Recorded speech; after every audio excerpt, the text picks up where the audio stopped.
Seja bem-vindo ao Conexões de Integridade. Meu nome é Fernando Henrique Zanoni, eu sou sócio da CódigoConduta.com e nesse episódio vou conversar sobre gestão de riscos trabalhistas com a doutora Alessandra Lucchesi.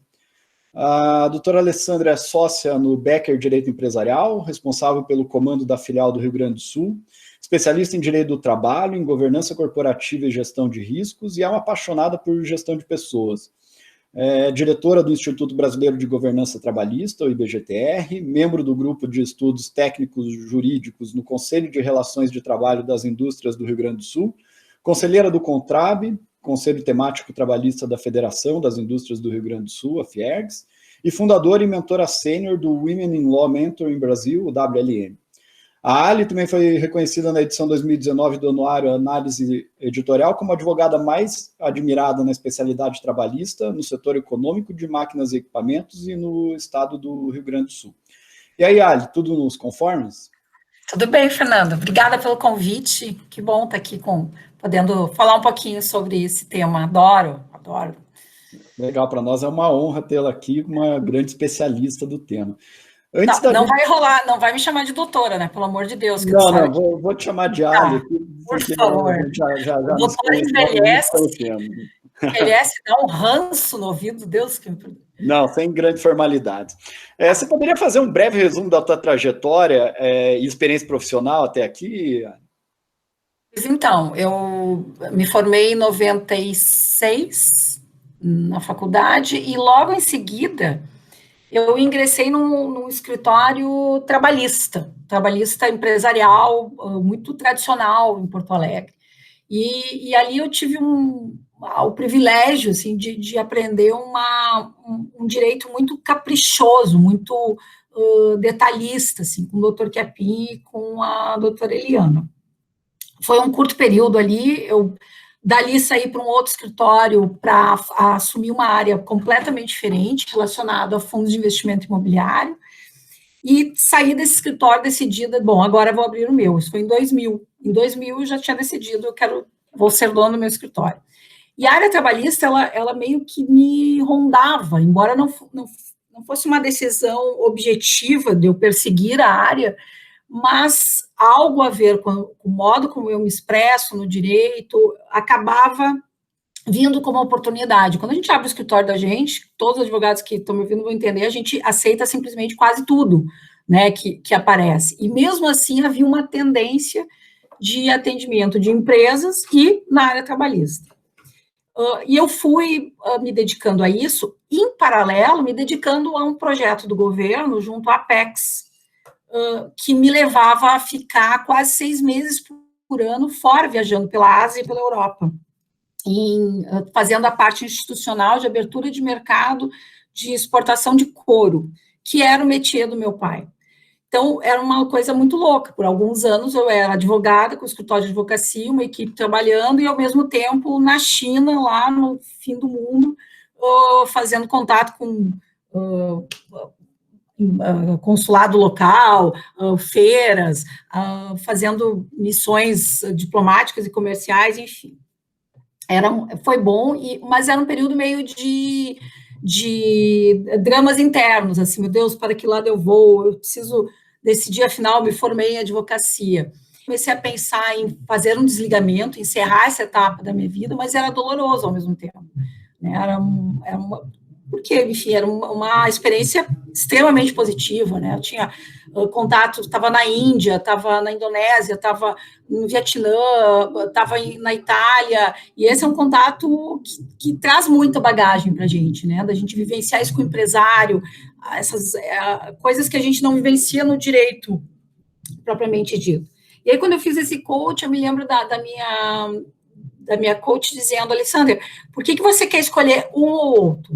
Porque você não usa a experiência de um para o outro, né? Porque você não se apropria dessa raríssima experiência, dessa vivência que você tem no mercado na China, não como um comercial propriamente dito, mas uma experiência vivencial mesmo, de como as coisas funcionam, de como se abre portas, de como se relaciona com o empresário em momentos críticos, né? A gente pegou a primeira SARS em 2004, eu acho, em Hong Kong, com fronteiras fechadas, com pedidos suspensos, com relações comerciais complicadas, e ela te apropria disso, né? Não pensa, não é fechar uma porta, né? Ela disse, ok, encerra, mas não a bagagem, né? Não precisa abdicar daquilo, porque tinha um pouco de conflito, assim, ser advogada tinha que seguir um certo padrão.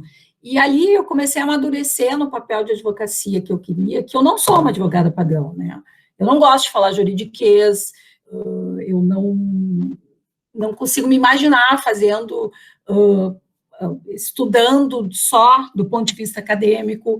Eu sou uma advogada de chão de fábrica, como se diz, né? Eu gosto de estar na produção, eu gosto de estar no ambiente produtivo dentro, eu gosto de entender o business do meu cliente. E quando eu me apropriei disso e entendi que era um valor, ali eu não tive mais dúvida, que era a área trabalhista empresarial que eu gostava. E aí fui construindo já com essa identidade, e desde 2012 sou sócia do Becker, Direito Empresarial, um escritório que fecha muito comigo em termos de valores e de ética, né? Foi uma paixão de valores, que a gente tem os valores muito parecidos.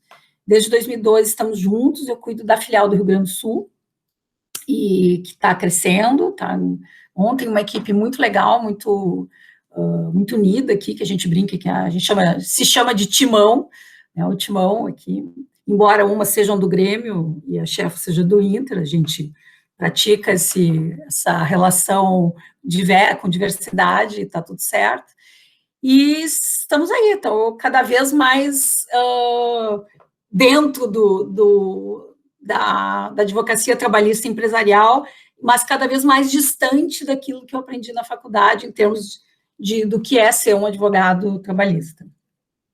Legal. Só para esclarecer, Timão só existe um, é o Todo-Poderoso lá de São Paulo, tá? Há controvérsias, né? Enfim, mas continuando nas questões polêmicas aí, né? Vamos iniciar já com uma pergunta que pode trazer uma certa polêmica, né? Eu sou bastante crítico de colocar o compliance em determinadas caixinhas e classificá-lo de acordo com as áreas do direito, né? E isso vem porque, no meu entendimento, uma organização não poderia ser considerada compliant quanto às normas consumeristas, por exemplo, e não ser quanto às normas tributárias. E ainda, se você considerar o compliance tão somente como conformidade às normas, você não está falando de compliance, na minha opinião, você está falando de advocacia preventiva, muito mais sob esse viés. Nesse particular, nos últimos anos, nós temos visto um boom do chamado compliance trabalhista. Como profissional com quase 25 anos de carreira, qual que é a sua opinião sobre esse tema? Tu sabe que eu concordo totalmente contigo. Para mim, dentro do IBGTR, eu lutava assim, como assim compliance trabalhista, gente? Compliance trabalhista parece pleonasmo, é uma coisa, né, eu não tenho como separar, né? E eu acabei me rendendo ao nome por uma situação que eu percebi. Se eu chamo de compliance, há vários setores da empresa que não aderem ao tema, porque não entendem que lhe afetem, por incrível que pareça. Vou dar um simples, o RH. Em raras empresas eu encontro o RH envolvido no compliance, seja no comitê, na organização, nos controles de riscos, mas desde que eu batizei, Alessandra não, o mundo batizou de compliance trabalhista, se emergiu uma adesão de setores que antes não se consideravam enquadrados. Então, assim, para mim é quase que nome de mercado para resolver uma questão de aderência de público. Mas eu concordo plenamente com o compliance é que nem oxigênio, eu preciso estar em toda a engrenagem da empresa, porque não entra na minha mente que vai ter compliance trabalhista e vai ter fraude tributária na mesma empresa. Essa empresa, evidentemente, não está compliant, não tem, óbvio que não, né? Então, assim, eu não tenho como segmentar, porque as pessoas são as mesmas, né? A tomada de decisão não pode ser tão equivocada de um setor para outro, isso não me parece coerente. Mas em ponto de vista de adesão, de trazer a atenção de setores que normalmente não participavam do compliance, por exemplo, os conselhos de governança de empresas de capital aberto, eu não tenho ninguém da área trabalhista, não tenho ninguém do RH, ainda é um nicho totalmente fechado, né, se entende que eu preciso ter lá alguém do financeiro, de riscos, mas nem se cogita trazer da área de humanas. Para mim, ainda é uma imaturidade desses conselhos, chegaremos lá. Mas o compliance trabalhista trouxe mais, o nome compliance trabalhista, o enfoque do compliance no trabalhista trouxe mais ferramentas de formação para um público que normalmente nem se interessaria em participar de um conselho, né, e que começa a entender a sua importância em toda a engrenagem, inclusive a de fazer parte do conselho de governança da empresa. Achei muito interessante essa sua colocação, e realmente, assim como acontece com o compliance, eu estava conversando também sobre LGPD esses dias, a gente não vê no C-Level, são raras as ocasiões em que você vê um profissional de TI também, né? E o compliance cada vez mais está próximo tanto da tecnologia quanto da gestão de pessoas, porque compliance diz respeito a comportamentos, então é uma grande contradição, né? E realmente eu entendi bem essa sua colocação e faz todo sentido no sentido de conseguir ter um pouco mais de facilidade de incluir o RH nessas tomadas de decisão, né? Eu literalmente me rendi, né, de ficar discutindo semântica, porque tem um efeito prático positivo, né, mas eu concordo com você, compliance é compliance, ele é único, não teria como eu segmentá-lo, né, mas do ponto de vista de atrair o interesse, funciona. Legal. Você, continuando aí mais ou menos nesse tema, você é uma das diretoras do IBGTR, Instituto Brasileiro de Governança Trabalhista. Você podia trazer esse conceito do que é a governança trabalhista e qual que é a sua importância na gestão das organizações? Pois então, de novo, a gente tem aí uma questão do compliance trabalhista e governança trabalhista. Seriam praticamente situações idênticas. A governança trabalhista, ela inclui com mais objetividade os setores da empresa que, em geral, não são lembrados na governança corporativa, embora façam parte, né? Estão lá no seu organograma. Então, dentro da governança trabalhista, a gente entende que os pilares que formam toda a governança devem incluir obrigatoriamente áreas de gestão de recursos humanos, como o próprio RH, como a questão de saúde e segurança, né, todas as partes de interação humana dentro da empresa precisam estar focadas na governança trabalhista. E principal, digamos, ingrediente que a gente vê como necessário para haver governança dentro da área de relações humanas é a comunicação entre os setores.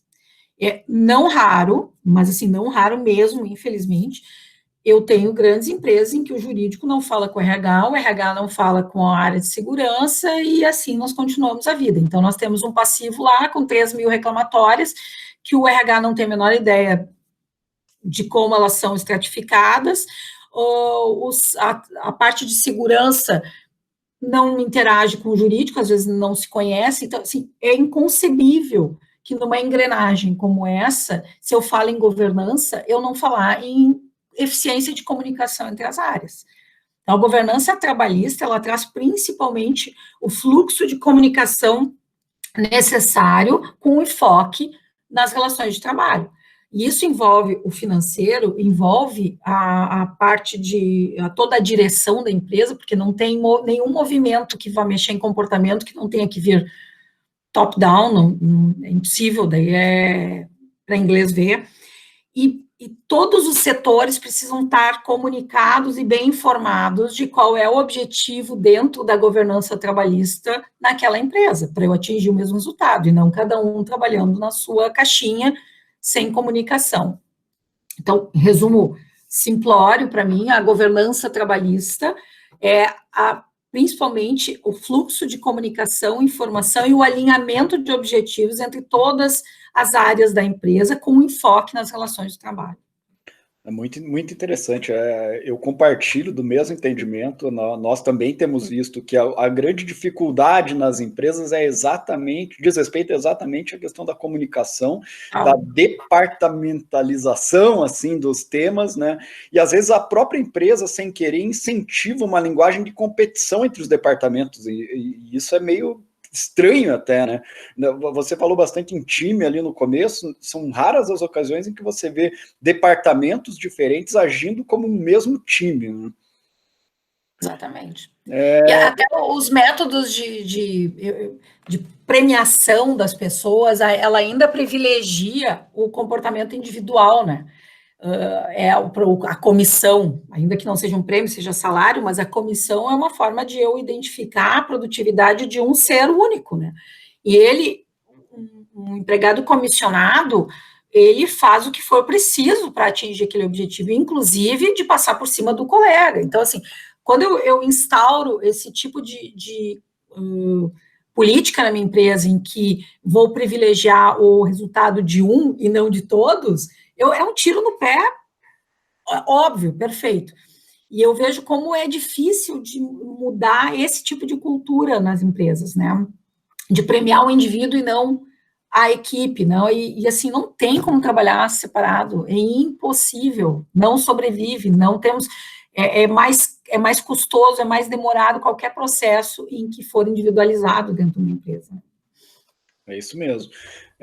Ali, você falou bastante aí que você não é a advogada do juridiquês, né? E uma das coisas que eu acho fantástica na forma como você mesmo se apresenta é que você se apresenta não como uma advogada mesmo, mas como uma gestora de riscos trabalhistas, né? E isso tem todo sentido porque o advogado deve atuar mesmo tanto de maneira proativa como preventiva, de modo a fornecer dados e informações para a tomada de decisões de acordo, claro, com o apetite e a tolerância ao risco de cada organização. Com base na tua experiência profissional, quais são os principais riscos trabalhistas que são assumidos de maneira consciente pela alta gestão das organizações e quais são aqueles que comumente os executivos desconhecem a sua existência, mas que podem acarretar em severas consequências financeiras e até mesmo reputacionais? Então, vamos ver. Um dos riscos assumidos conscientemente. Bom, temos que entender, assim, como funciona a coisa no Brasil. Às vezes ela é meio... A legislação trabalhista, ainda que pós-reforma, ela ainda é meio esdrúxula, né? A necessidade de mercado, do ambiente produtivo e a vontade das pessoas se empurra na direção contrária à lei, né? Então, assim, e não é tanto... Eu não estou defendendo o não cumprimento de leis, longe disso, mas tentando explicar como às vezes é fácil. Por exemplo, jornada, né? Extrapolar a jornada, eu estou descumprindo a lei. Eu tenho uma lei muito clara que diz que eu tenho um limite de jornada semanal, mensal e diário. Ok, mas eu tenho realmente momentos que essa necessidade existe. E assim, é preciso falar sobre isso sem, assim, vamos se despir de ideologias, aquela coisa do empregador, ele é sempre mal, não, gente, vamos falar de situações reais, de empresário, a vida como ela é.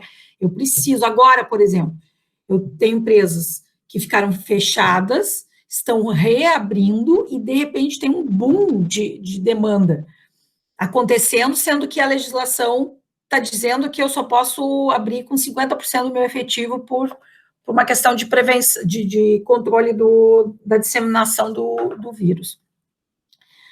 Aí o que o empresário me pergunta, posso fazer horas extras, posso extrapolar, a gente vai compensar, vai ter folga, vai ter... Cara, ele precisa produzir, aquela empresa para continuar trabalhando e gerar emprego, precisa extrapolar naquele momento. Então, digamos, temos riscos assumidos, sim. E não estamos falando de utilizar trabalho de forma que eu vou acabar com a saúde dos meus empregados, nós estamos falando de um dia. Um dia extrapolando já é motivo de alerta para o empresário parar, assumir o risco. Já tem essa consciência na maior parte deles. E aí isso me leva para os passivos que a gente não conhece, né? Que são aqueles que o empresário dorme achando que está tudo certo e outro dia bate na porta uma bomba. E aí, Fernando, tem uma lista do que pode acontecer. A tendência é de que essas bombas venham relacionadas à saúde e segurança do trabalho.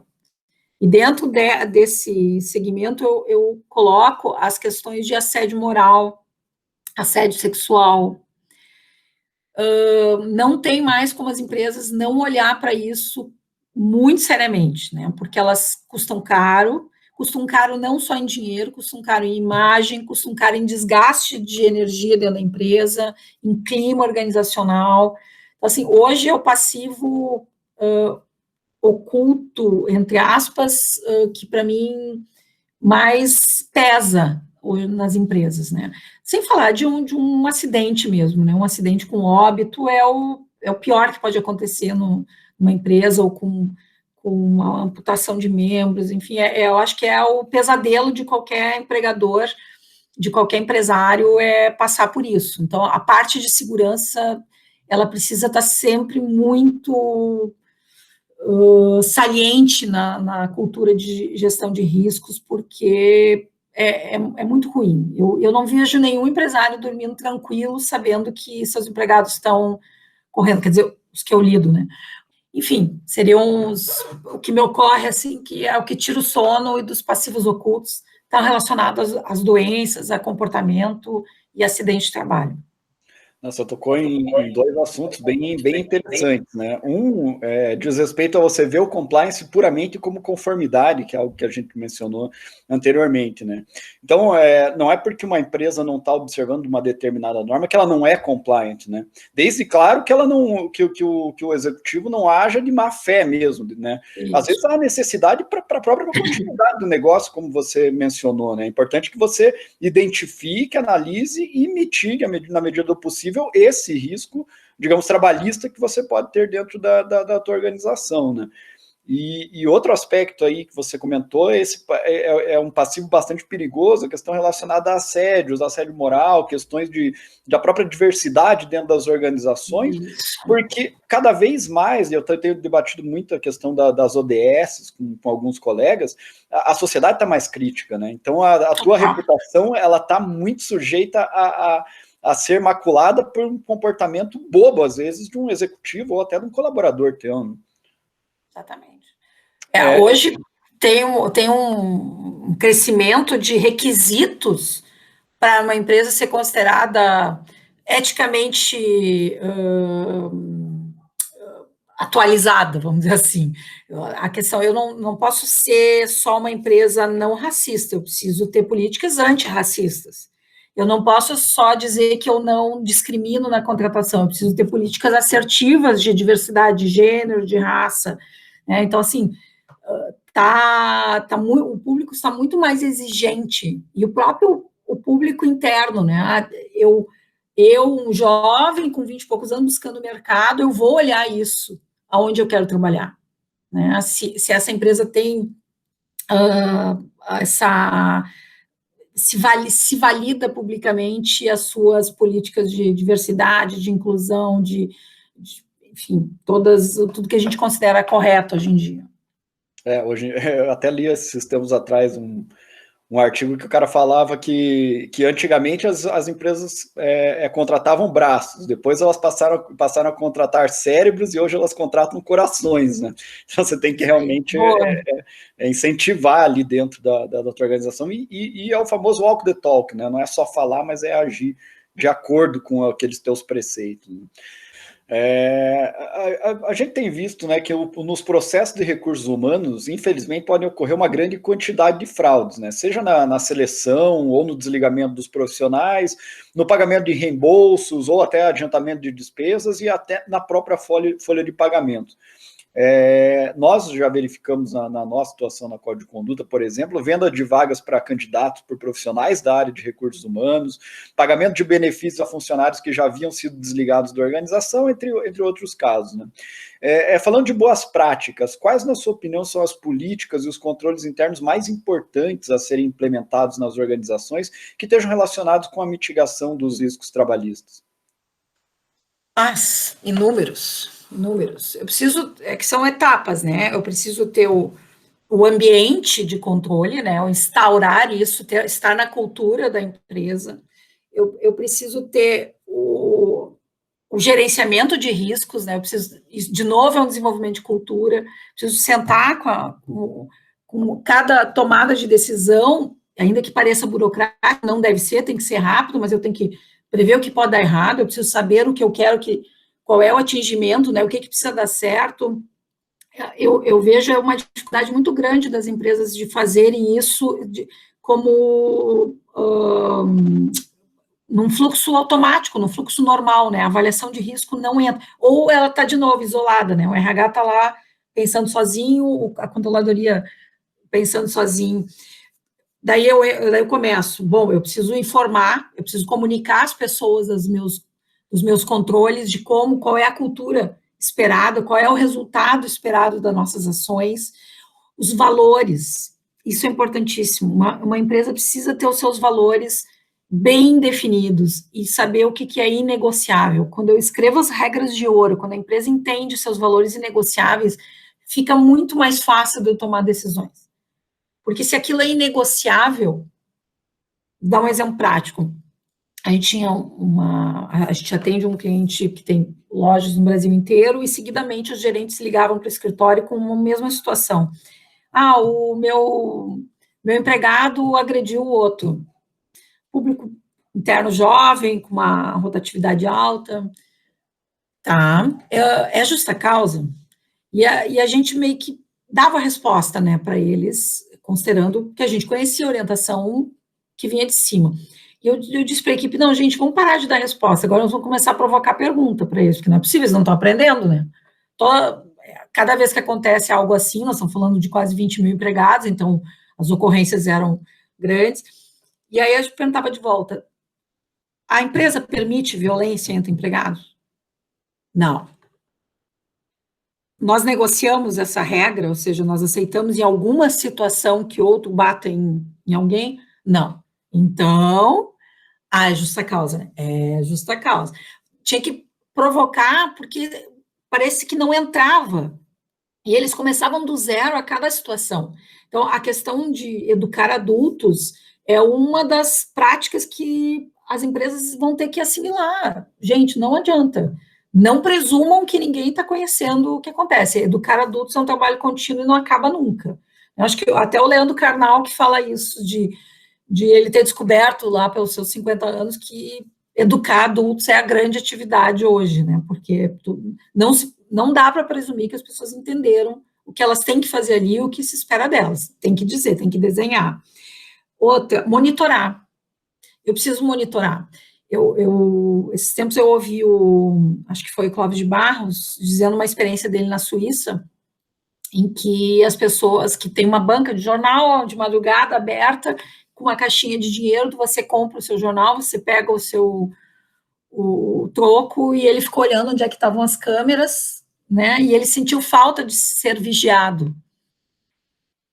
E ele perguntou para um amigo, um acadêmico de lá, por que não tinham câmeras, e o amigo perguntou, mas por que precisava ter câmeras? Você sabe que não pode roubar, porque você precisa ser filmado. E ele viu o quanto nós, brasileiros, somos movidos ao monitoramento, né, nós precisamos, e aí a gente pode até entrar na questão católica, né, do quanto a gente espera estar sendo vigiado, né, Deus está vendo, enfim, para ter a questão da punição e recompensa. Mas, de fato, a cultura, eu tive que reconhecer que era uma utopia, pelo menos a curto prazo, achar que não precisaria monitorar. Eu preciso monitorar, no Brasil eu preciso, e ela precisa ser evidente. Eu preciso monitorar todos os controles estabelecidos, todas as regras divulgadas e informadas, eu preciso monitorar. E aí eu entro na minha política de consequência. Se eu não tiver política de consequências, perdi tudo que eu fiz antes. Eu preciso, porque ser humano age, ele muda por punição e recompensa, basicamente. E sem política de recompensas, eu desvalido toda a minha prática anterior, de todos os meus controles de gestão de riscos. Não, é impossível não ter uma política de recompensa, e é uma das partes mais difíceis uma política de consequência, aliás, é uma das partes mais difíceis de executar na empresa, porque aí entra de novo o ser humano tendo que atuar com o outro. Exemplos bem simples, bem práticos, assim. O gestor que não adverte, e a advertência nós ainda estamos no caráter educativo, eu não estou punindo, eu estou educando, eu tenho obrigação como gestor de fazer isso. Adverte o seu liderado de que ele chegou atrasado e que isso prejudica toda a produção daquele setor, os colegas, enfim, tem todo um reflexo desse atraso, né? E que esse atraso está reiterado, não é a primeira vez. E aí a resposta que o gestor me dá é assim, mas quando eu preciso desse cara, ele é ponta firme, ele faz hora essa se precisar. Eu disse, como assim? Então, entre vocês, há uma relação de eu finjo que não estou vendo, tu está te atrasando, para tu aceitar que precisa trabalhar algumas horas a mais em algum momento do mês, porque a produção de toda a empresa está pedindo. Eu disse, qual não é a lógica disso? Então, falta a visão global daquele gestor, falta a cultura entranhada nele, né, e entender o que é o certo e errado, e que não tem negociação. Porque se ele começa a negociar os atrasos do liderado, ele abre uma porta de descumprimentos. Então, assim, é um trabalho que não acaba nunca, né? O controle de riscos, inclusive, é de ouvir o gestor, de como ele faz como ele gera esses pequenos conflitos do dia a dia. Ouvindo ele, tu consegue já entender em que nível de controle de risco tu está naquela empresa e qual os riscos que tu está correndo. Porque é certo que aquele líder vai deixar passar outras inconformidades. Certo. Perfeito, foi ótimo, você já acabou até respondendo uma outra pergunta que eu tinha, falando sobre a política de consequências, que na verdade é um dos pilares do programa, do bom sistema de gestão de compliance, né? Você falou, e isso está relacionado também ao sucesso e à credibilidade dos próprios canais de denúncia. Você tocou no assunto da questão da necessidade de supervisão, eu procurei aqui rapidamente, não encontrei, mas tem um estudo que fala quantos supervisores você precisa no Brasil para um certo número de empregados e quantos você precisa na Alemanha, por exemplo. Isso diz respeito à maturidade de compliance que nós temos aqui, né? A gente ainda se comporta bem por medo para não ser punido, e não porque é natural você se comportar bem, né? Então a gente já tem muito o que evoluir nessa questão. Essa cultura, né, o comportamento correto por si só, né, não porque alguém está vendo, é cultural, são anos do nosso relacionamento com leis e regras que nos trouxeram aqui.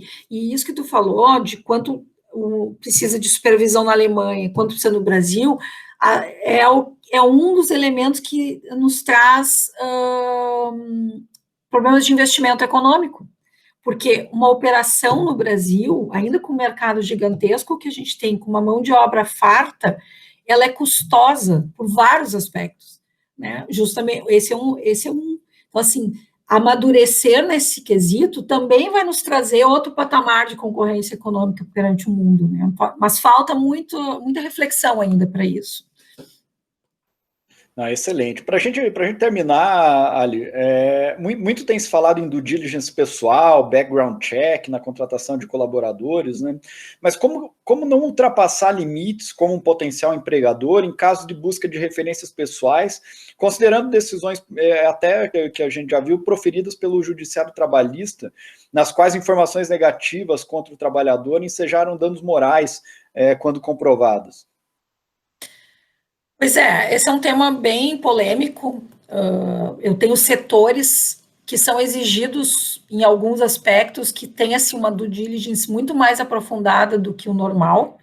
Por exemplo, o Bacen tem uma exigência em relação a algumas funções dentro dos bancos, mas o judiciário ainda rechaça, né, uma não contratação por não preenchimento de um requisito objetivo que é da vida pregressa. O cara está no nosso famoso SPC, por exemplo, e não poder ser contratado por isso. Então, vai depender, primeiro, do que é permitido e esperado em alguns setores, como o exame toxicológico ou o bafômetro, para quem dirige, opera qualquer veículo automotor, é esperado. mas por que eu faria bafômetro ou pesquisas ou exame toxicológico em outras funções, né? Ainda que a empresa possa dizer, o cara mexe com uma serra elétrica, eu preciso que ele tenha, que eu preciso ter certeza de que ele não está sob efeito de nenhuma droga ou álcool. O due diligence, muitas vezes, passa dos limites. Evidentemente, empresas que não têm nenhum menor sentido fazer buscas que não têm o menor sentido, fazem extraoficialmente e usam esses elementos para contratar ou não contratar. Qual a razão? Eu sempre, se me deparo com isso, eu tento entender a história da empresa, de por que vocês fazem, por que vocês gostariam de conhecer o passado criminal do seu empregado, desse futuro empregado, o que muda no dia a dia para nós conhecendo. Às vezes tem uma necessidade não legal, mas faz sentido no contexto, e a gente tem que tentar acomodar isso, ou por um acordo coletivo que vai ser prevista essa busca, mas a tendência é a gente modular, tentando limitar o due diligence. Aliás, nos recrutamentos mais modernos, inclusive, a etapa inicial, a gente nem conhece, o ideal seria nem conhecer nome, gênero, raça da pessoa, né, para ela passar puramente pelos seus conhecimentos, né, ou competências daquela primeira etapa. Então, assim, eu faria um pente fino mais apurado quando eu estiver lá na reta final de decisão, mas sempre questiono meus RHs do que é fundamental eu saber daquela pessoa que vai interferir no comportamento. Vou contratar um enfermeiro. É óbvio que eu preciso saber se ele tem se ele está habilitado a ser enfermeiro e se ele não está sofrendo algum tipo como se diz, um processo ético, enfim. Para mim faz todo sentido eu conhecer isso. Até para eu poder saber se aquele estar sofrendo processo ético a matéria daquele processo é incompatível com a atividade ou é alguma coisa que pode acontecer simplesmente pelo exercício. Mas o que eu preciso saber se o enfermeiro está no SPC ou não? Então, assim, eu tento sempre conversar e entender por que querem fazer, porque a pergunta vem, eu posso buscar antecedentes criminais do meu empregado? Mas por quê? Né, fazer a reflexão, tentar, e às vezes eu sou convencida de que sim, é importante, né, e aí vamos tentar buscar o caminho, qual é o caminho legal para isso, né, como é que nós estamos nos expondo, porque se ele não trouxer, ou trouxer uma certidão negativa, o que nós vamos fazer com isso, né, então, não é um tema de uma resposta única, assim, é sempre muito construído, mas o ponto crucial é o de respeitar a privacidade, evidentemente, e não tornar aspectos da tua vida simplesmente discriminatórios, fazendo juízo de valor, né? Eu tento trazer objetividade, porque que tal informação é importante para o cargo e para essa empresa. Enfim, tento buscar isso. Ali, brigadão aí pelo bate-papo. Acho que essa maneira de você abordar os assuntos sem o juridiquês facilita bastante o entendimento dos temas por quem vai nos ouvir. E foi muito prática também a conversa, trouxe exemplos bem legais aí para a gente pensar um pouco mais o que nós precisamos ainda melhorar quanto a aculturamento, principalmente, de compliance dentro das organizações. E deixa um espaço aí para você deixar um recado final. Eu estava te comentando antes da gente gravar que eu tenho eu vejo como positivo o que está acontecendo nas empresas, ainda que para olhos externos seja lento, mas há um caminho de amadurecimento dentro das empresas em relação ao compliance como um todo, não compliance trabalhista só. Um exemplo prático, que eu te comentei, há 10 anos atrás, nenhuma empresa ia me contratar para falar sobre felicidade no trabalho. E hoje, isso já é uma demanda que ocorre com frequência, porque se entende que dentro de um treinamento anti-assédio moral, anti-assédio sexual, eu preciso falar em felicidade, porque é um dos objetivos daquela organização, daquela empresa. E isso me traz um otimismo muito grande, assim, de que está, sim, aos poucos, amadurecendo, as organizações estão amadurecendo, entendendo que eu tenho vários outros componentes que vão tornar aquela empresa correta, aprazível, sustentável, e não só a sua produtividade final.